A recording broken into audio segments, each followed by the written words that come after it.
ating mga bahay marahil ang pinakaligtas na lugar ngayong may pandemya.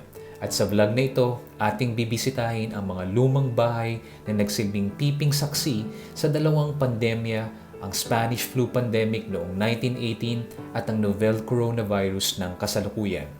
Bago ang lahat, huwag mong kalimutang pindutin ang subscribe button at notification bell, lalo na kung ikaw ay mahilig sa paglalakbay at kasaysayan. Sa tuwing maiisip natin ang Quiapo, ang una nating maalala ay ang sikat na simbahan ng Quiapo, ang pista ng Nazareno at ang mga street vendors. Subalit ang Quiapo rin bilang parte ng Maynila ay isang makasaysayang lugar. Ito ay isang mahalagang distrito ng komersyo, relihiyon, edukasyon at tahanan ng nooy mga mayayamang angkan. Ang Quiapo ay hindi rin nakaligtas sa bagsik na ikalawang digmaang pandaigdig. Bukod sa libo-libong mga Pilipino at ibang lahing nagbuwis ng buhay, maraming mga lumang estruktura na mahalin tulad sa Europa ang nawasak at tuluyan ng nawala. Mga makasaysayang estruktura nagbansag sa atin na Paris of Asia, mga estrukturang tulay ng ating kultura sa Europa. Pero may mga kalye rin sa Quiapo na hindi nawasak noong World War II. At ang mga kalye na ito ay naging saksi rin ng Spanish flu pandemic at ng novel coronavirus.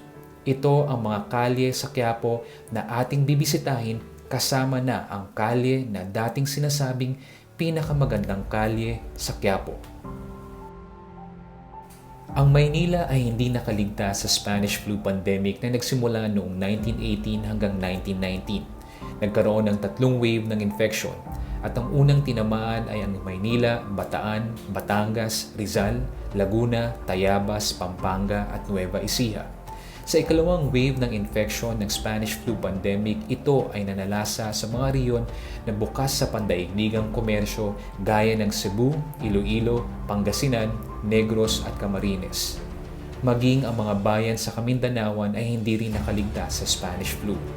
Mahigit 80,000 katao ang namatay sa Pilipinas noong Spanish flu pandemic, lalo na noong second wave, at ang naging ligtas na lugar lamang para sa mga Pilipino noon, gaya ngayon, ay sa loob ng kani-kanilang mga kabahayan. Nagtungo kami sa isang kalye na ilang metro lamang ang layo sa simbahan ng Quiapo. Ito ang Kalye A. Bautista na nooy kilala rin sa tawag na Kalye Barbarossa.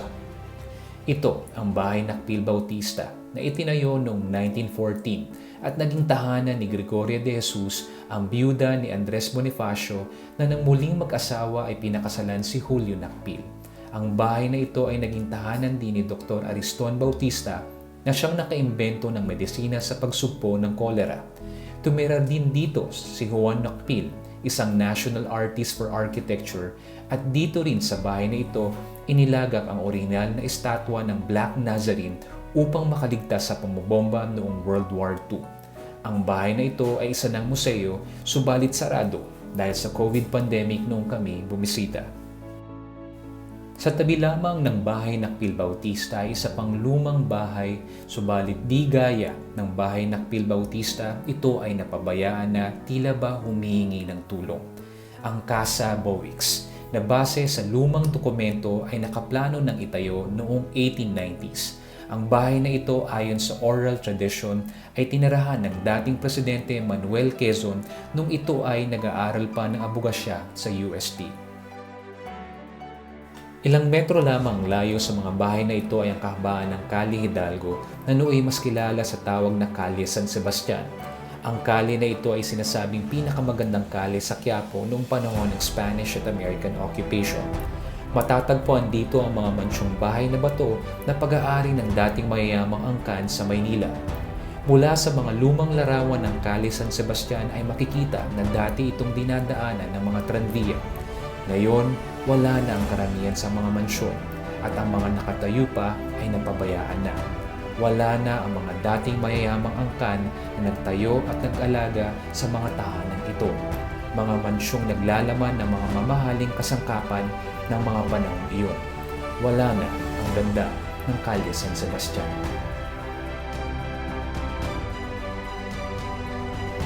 Tulad ng mansyong ito, nakatayo, subalit tanaw mula sa labas na ito ay wala ng laman.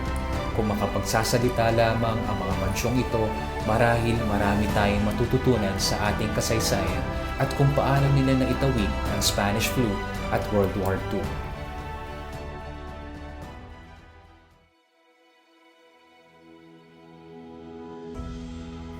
Sa dulo ng Kali Hidalgo matatagpuan ang isa sa pinakamagandang simbahan sa Pilipinas at isa sa mga nagbigay ganda sa Kali San Sebastian. Ito ang San Sebastian Church na natapos itayo noong 1891. Ang simbahan na ito ay halimbawa ng Gothic Revival architecture na hawig sa mga lumang simbahan sa Europa. Ito rin ang nag-iisang steel church sa buong Pilipinas at ang mga materyales nung ito'y ginagawa pa lamang ay nagmula rin sa Europa. Sa loob ng simbahang ito, aakalain mong ikay nasa isang lumang simbahan sa UK, Spain o France. Mula sa mga stained glass, pulpito, altar at kisame, lahat ay hango sa mga arkitekturang makikita sa mga simbahan, palasyo at mansyon sa Europa.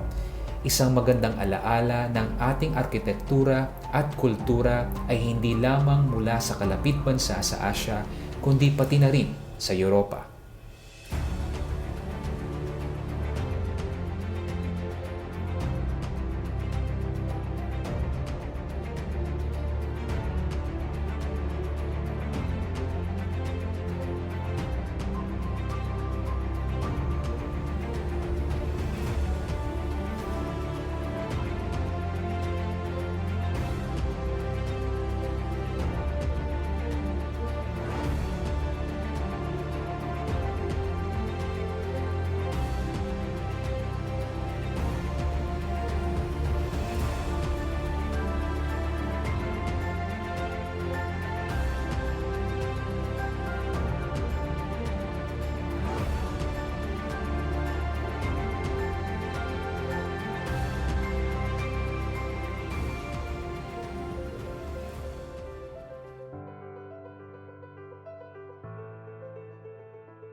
Ito ang kasaysayan ng Kali Hidalgo, ang dating Europa sa Quiapo. Kung nagustuhan nyo ang dokumentaryo at quarantine vlog na ito, huwag kalimutang i-like at mag-subscribe dahil dito, ikaw ang The Wayner. Ako po si Wayne Lipardo.